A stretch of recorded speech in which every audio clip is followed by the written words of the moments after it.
Every tank has recently gotten way more survivable, even the ones without heavy armor or any armor at all. But in order to fully abuse that new tankiness, you need to be playing the right way. In this video, we'll go over how to never die as a tank, staying alive and constantly being a threat to the enemy team while keeping your own team safe. If you're looking to rank up on your favorite heroes, check out the link in the description below to get access to a GameLeap membership. There are tons of guides and courses that can level up your game and help you get better, faster. Make sure to check it out and enjoy the video. The first thing to start with is picking the right tank for the situation.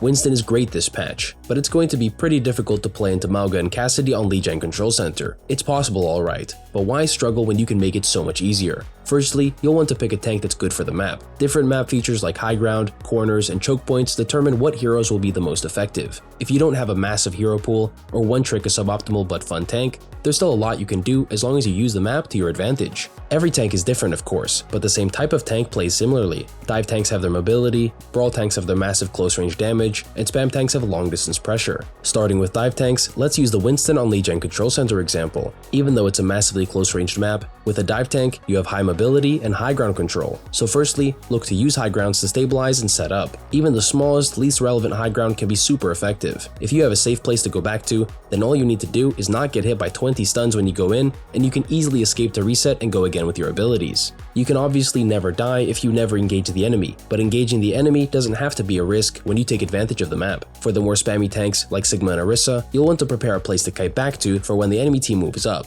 As long as you stay ready to back off, it'll be way harder to force you completely out of the fight. As a spam tank, you want to be playing for a long fight, where the enemy team has to constantly take your damage the entire time. That makes it best to set up to spam the long angles and the objective where the enemy team has to play in, while keeping yourself at a safe distance and close to cover. That way, it'll be much harder to close the distance and confirm the kill on you. And finally, for brawl tanks, you'll want to take either the safest or the shortest rotations to your destination. Some tanks like Mauga have it easy with Overrun, while Ramatra has to walk the whole way. On defense, it's pretty easy. You can hold close from the start. But remember that you don't have to hold in one spot for the whole fight. Brawl heroes are great at withstanding pressure and can hold positions for a long time, but not infinitely. Eventually the damage is going to ramp up too much, which brings us to the next topic, minimizing damage.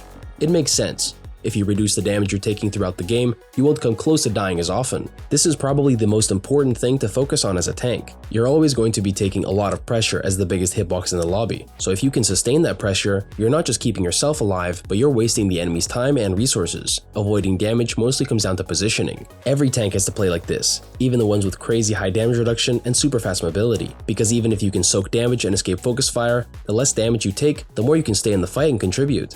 Positioning to minimize damage taken is predictably about using cover to your advantage. Corners are your friends. Now that the heal reduction has been reduced to 10% against tanks, you don't even have to wait as long to get healed back up. If you're on a corner, you can instantly switch from being aggressive to passive, compared to being stuck in the open with a long way back to safety. Most of the damage reduction abilities in this game are so strong, like Overdrive and Take a Breather. But you don't want to just ignore good positioning when using them. You'll be infinitely harder to kill if you abuse the super high damage reduction and corner positioning. There's also one really important thing to play for when it comes to minimizing damage, and it's armor. All the tanks have armor except for Doomfist, Queen, Roadhog, Sigma, and Zarya. And for the latter two, you can play for your shields, since they regenerate on their own, letting you play even more aggressively if you just let them heal up. But when it comes to minimizing damage, nothing does it better than armor right now. The buff to 10 damage maximum reduction has affected a lot of heroes, most notably Soldier and Echo from the damage heroes.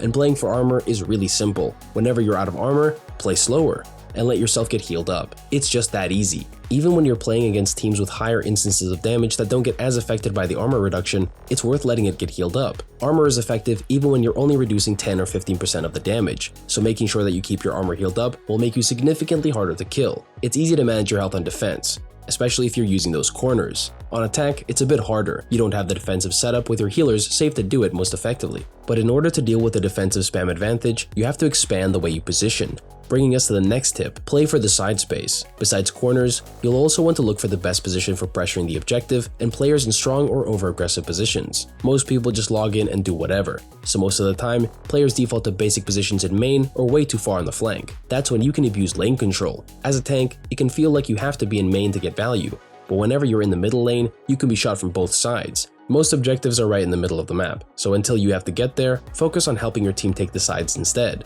You can easily find tracers getting ready, or you can even set up yourself. Plenty of tanks have good spam pressure, and angles from the side lanes instead of main are safer and more effective. This is especially important for dive tanks with high mobility. You can switch from one side of the map to the other so quickly, so it's a lot easier to find the solo players and take advantage. And again, if the whole enemy team is stacked, you can just work on surrounding them. Multiple angles is how to kill any tank. So if you are the one surrounding the enemy instead of them, you'll control the game and your life easily. The next tip is another simple one.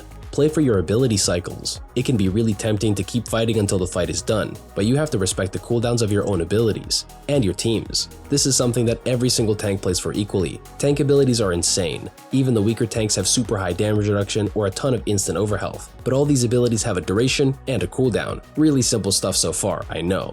But what's really important to get is that you're the strongest when using your abilities, whether that's being overwhelmingly aggressive with Ramatcha's punches or near completely undamageable with Sigma's grasp. Most of the time, tank abilities don't just allow you to be aggressive, but they keep you and your team safe. And although they're super strong, you can't just throw them at the enemy team for an instant win. They have their own abilities to defend with. Instead, use your abilities to trade resources with the enemy team. One of the reasons why Winston is so consistently good is that he can jump in with bubble and easily jump right out again, not jump in with bubble and then jump in further for a kill. That's the fastest way to get yourself bursted down to low health, which either leads to your death shortly after or forces your supports to hard focus on healing you instead of being proactive. When you have your abilities, you can push aggro, but when you don't, you'll want to play more passive. Just like how it is with armor, tanks are better than ever at pressuring the fight without committing, like with Winston's secondary fire and even Junker Queen's knife. You don't always have to be in to keep contributing to the fight. Your health and your abilities both play a part in the resources you can play with, so don't stretch yourself too thin by sticking in too long. And finally, the best tip to avoid dying as a tank is to consistently check your own team. Scouting is really important in Overwatch. In such a fast-paced game, you can avoid a lot of issues by just getting more info so you can make more informed decisions. And part of getting important info is literally looking at your own team. In Ranked, you just can't predict where your teammates are going to play, but you can check their positions often enough to play around them. Nobody ever looks behind them. And as a tank, because you're almost always in the front, it can be really easy to only focus on the enemies ahead of you. But if you check behind, you will always know if your supports are ready or not, because just waiting a few seconds before moving up can save your life and the fight. Checking your team is easy, and it shouldn't only be the supports you're checking. When looking at the positions your DPS are holding, you can find out which part of the map is the best to push.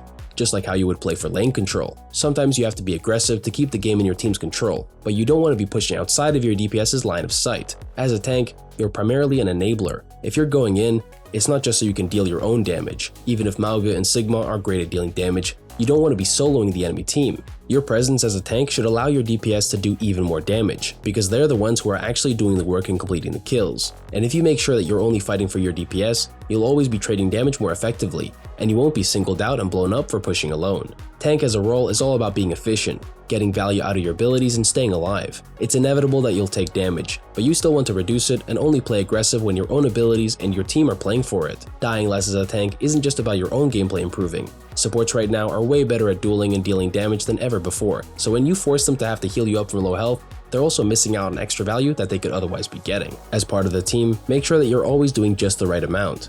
Never too much and never too little. That's it for how to never die as tank. Thanks for watching, and I'll see you guys next time.